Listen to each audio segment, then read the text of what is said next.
Let's say the quiet part out loud. AI is not going to save bad developers. Not because AI isn't powerful, not because the tools aren't impressive, but because AI doesn't fix the things that's actually broken. And if the sentence made you uncomfortable, yeah, stay with me. When people say they are excited about AI in game dev, what they usually means is, I hope this make things easier. Less thinking, less friction, less getting stuck. But here's the problem. If you were already struggling before AI doesn't remove that struggle.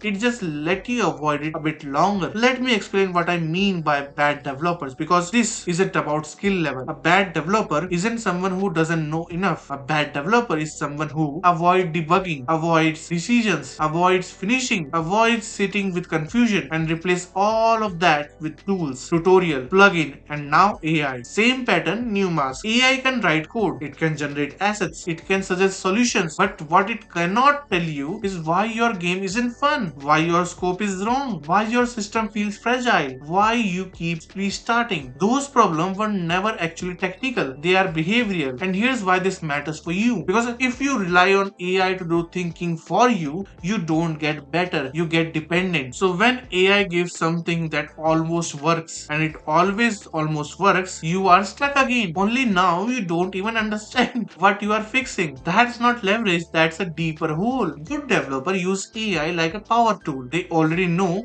what they are trying to build. They already know when something feels broken. AI just help them move faster. Bad developer use AI like a replacement for clarity. They ask it what to do next, what's best practices, what's correct, and that's how they stay lost with better output. Clear code, same confusion. So no, AI won't save bad developers.